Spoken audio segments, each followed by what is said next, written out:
Can you guys see this? This plant started rooting on this container.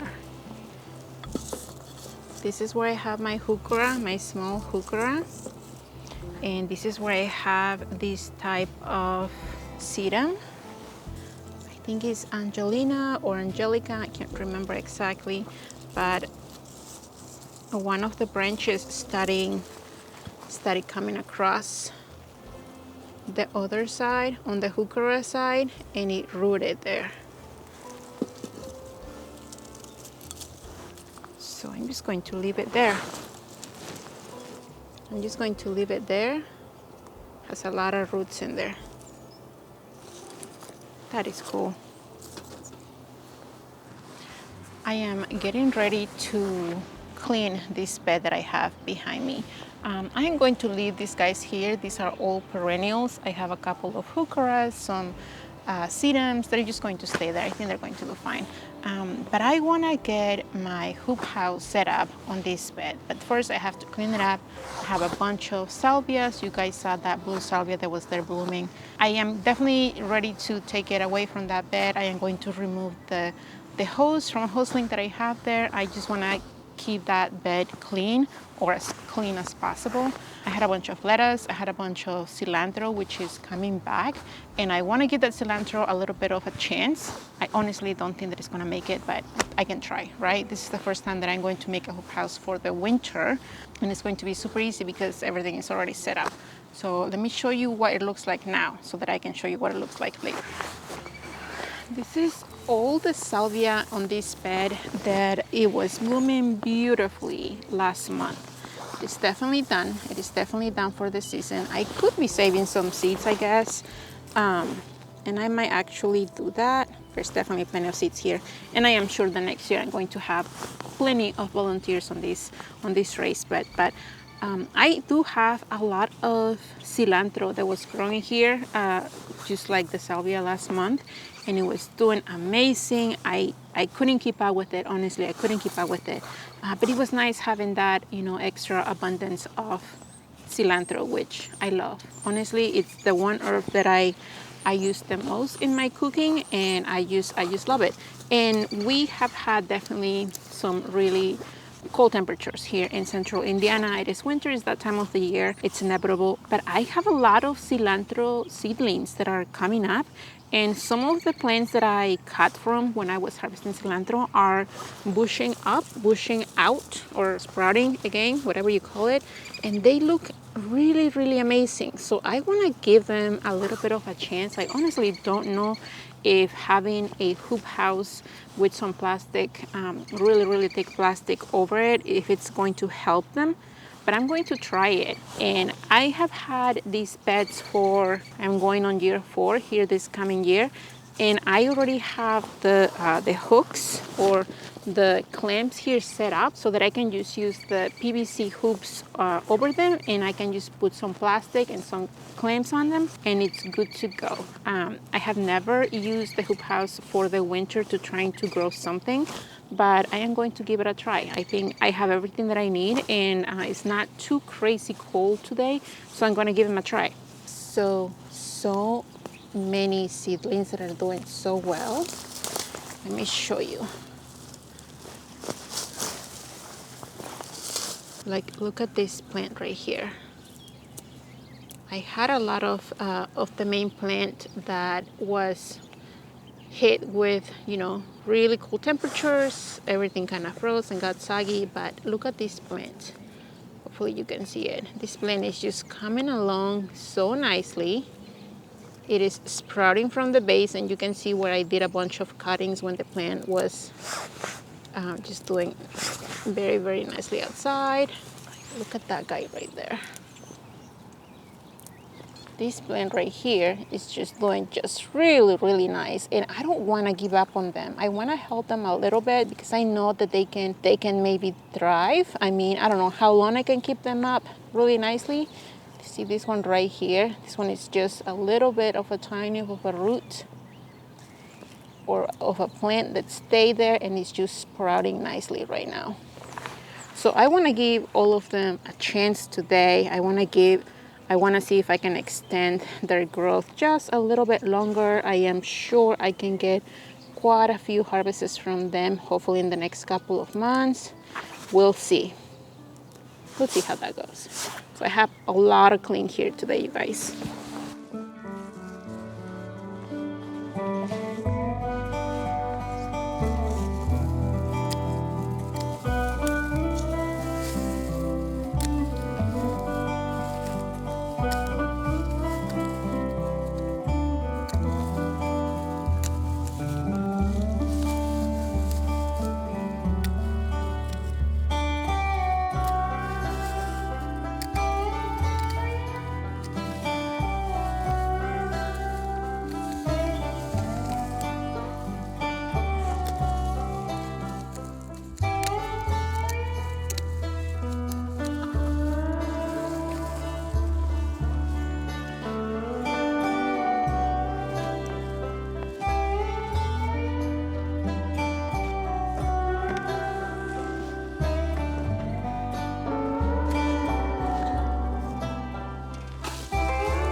These are the last of the beets that I had in that bed.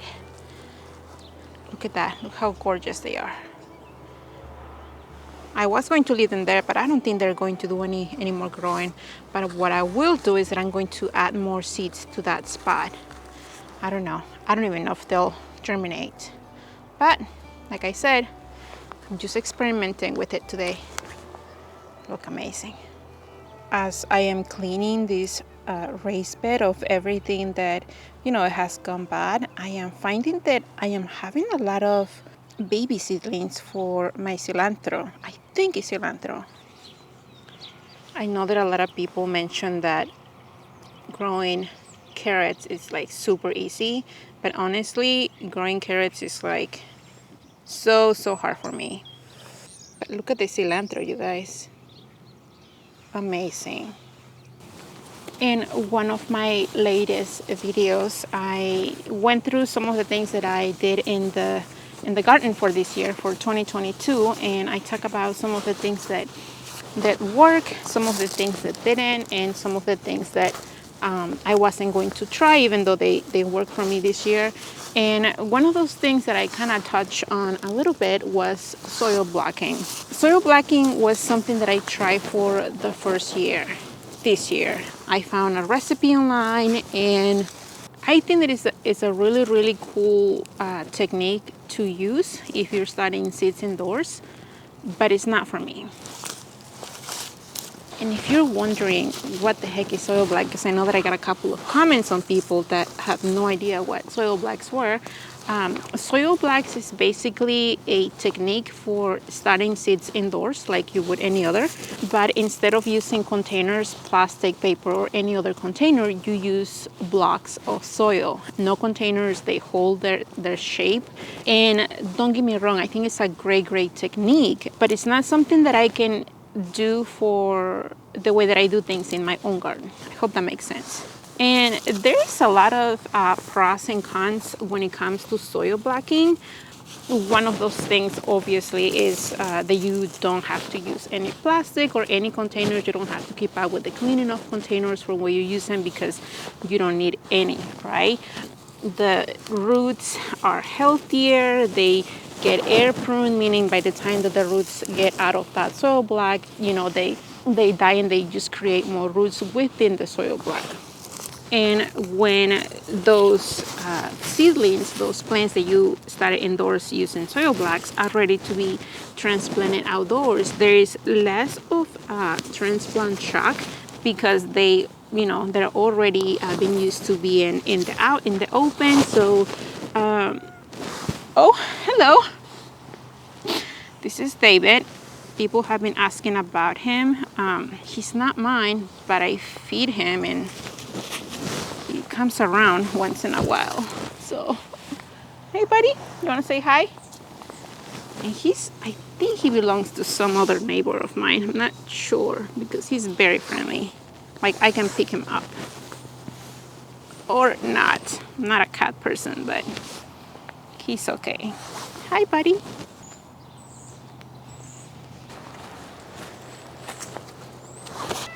I know. Hi. You want some milk?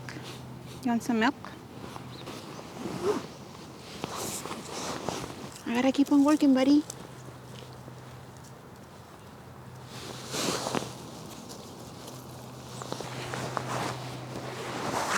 So, soil blacks, in my opinion, trying them for 1 year, it really isn't that complicated. Once you find the right recipe, once you find the right ingredients, the right ratios, once you find all of that, then I think that it's easy.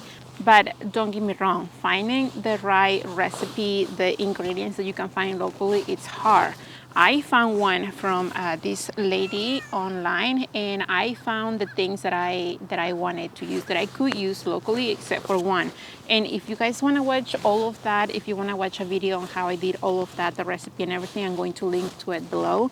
And like I said, I found a recipe that it worked. I found the ingredients. While I was making it work, while I did have success using soil blacks to grow seeds, it's just not something that works for me. Soil blacks is something that I feel is amazing for people that want to start large quantities of plants at once, if that makes sense. I had 2 sizes. I believe there are quite a few sizes for soil blacks now. I had the 3/4 inch, which literally is a 3/4 inch black, and I had the 2-inch soil blacks molds. So I had those 2 sizes, and you can start, I believe there's 240 of the tiny 3/4 inch soil blacks in one tray.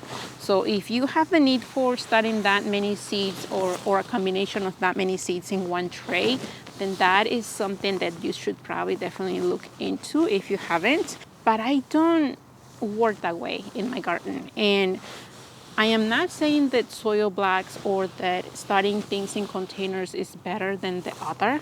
I am just saying that soil blacks is just not for me because of the way that I choose to do things.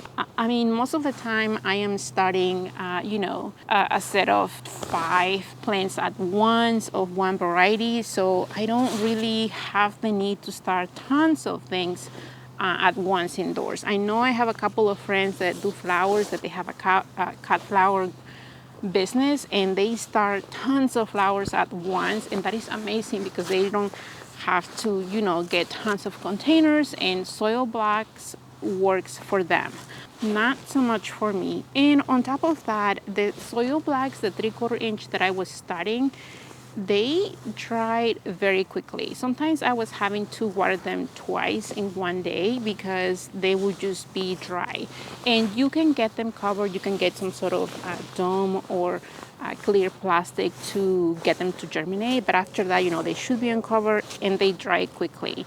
So on top of having to find the ingredients, having to have them, having to get the mix ready, get them started, get the box ready with the molds, it was just too much. It was just too much involved for me, for the way that I like to do things. If I want to start a few seeds of something, I just want to, you know, I just want to have the ingredients ready. I just want to get the bag of potting mix, add water, and put the seed in it. And that's basically it. And there is definitely more involved in soil blacks than just opening a bag and have things ready to go.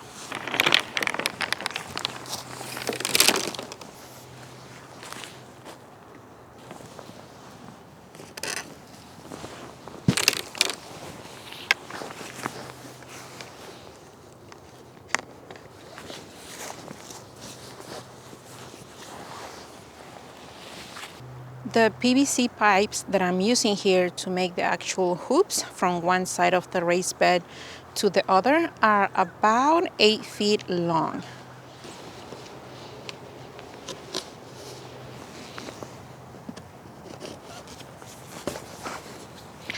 Once I have the PVC pipe where I need it to be in these 1-inch galvanized clamps that I have here attached to the bed, then I just slightly push them in, just so that they're not just on the top, because if they're going to be here all winter, they're going to have to deal with the wind, with snow and the rain. I think that will be fine.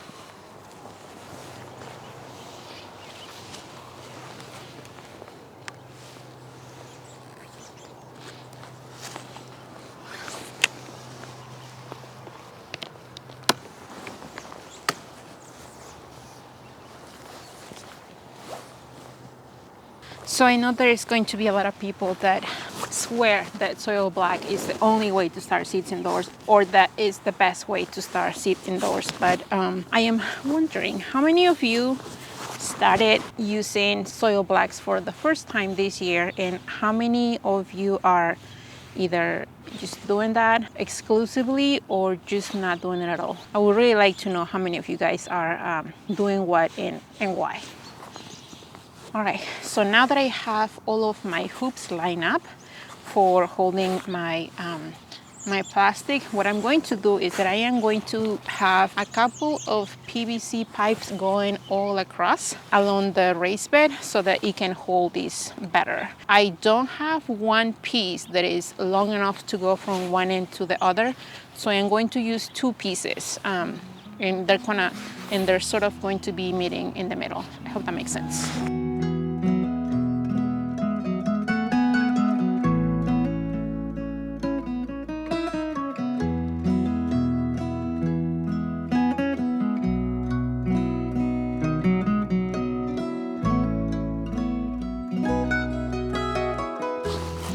As I am setting up this hoop house using zip ties, I just want to make sure that I don't face where the zip ties meet on the top of the PVC, because all of this is going to be covered with plastic. So if I place the ends of the zippy ties, if I place the ends of the zip ties on top of it, it could easily break the plastic. So just think about those little details whenever you're setting up your hoop house. Before I bring the plastic back here, I am going to place some seeds on this raised bed.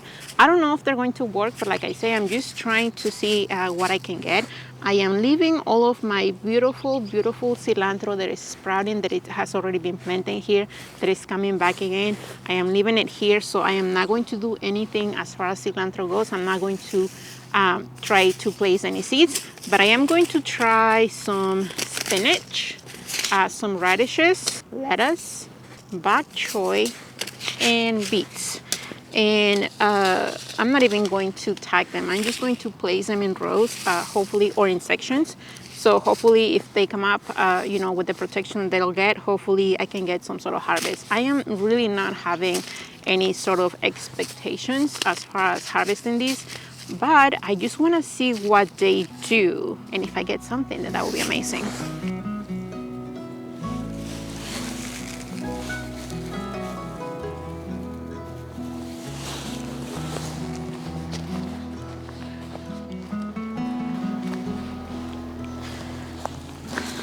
I got this plastic from Amazon. This piece is 10 by 24 and is one of the thickest plastics that I could find. I think it is greenhouse rated. It's very, very thick. And it is not frosted. It is very, very clear. So it's going to still allow a lot of light through, but also protecting at the same time.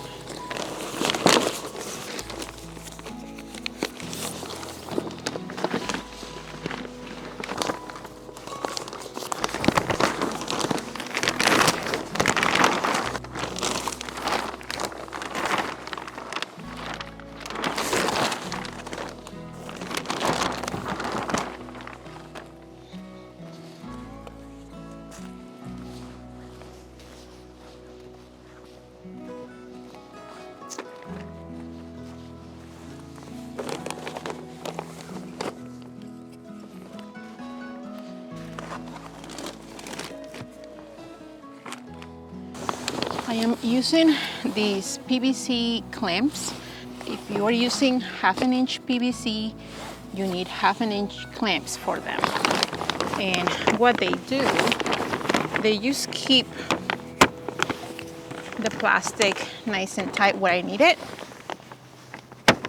I used to use the clamps, the actual clamps that will hold, you know, like with pressure, but a couple of times I broke or I made a cut on the plastic because they were so strong. But these things work nicely. As far as the hoop how goes, this is pretty much it. I am going to be here and there opening the plastic depending on how warm the days are, so that it can get some ventilation, and that it also, if it's raining, today is supposed to be raining, but the soil is pretty wet actually. If it rains, I'm going to open it so they get some rainwater. What I'm going to be doing at both ends, I already did that on the other end. I am just going to gather all of the extra plastic, and I am just going to use something heavy to keep it down, something that I don't have to fight too much whenever I need to uncover it. In this end, I'll probably use some of those bricks that I have there, but on the other side, I have like a really heavy pot that I just put over the end of the plastic.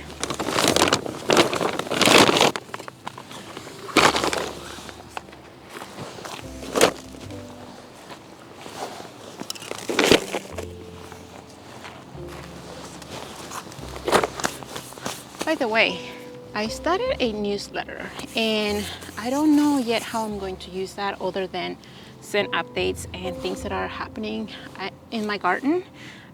Sometimes it is just easier to just take a picture and write a little bit about it and send it to you guys that way, instead of having to make a full YouTube video. So if you're interested in that, go ahead and check the link in the description for my newsletter. I think that's something that is going to be fun and new for me next year. So I already started it. I have sent, I think, a couple of newsletters.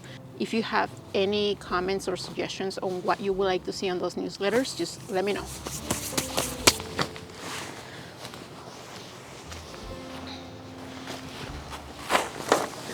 That's it for this video, you guys.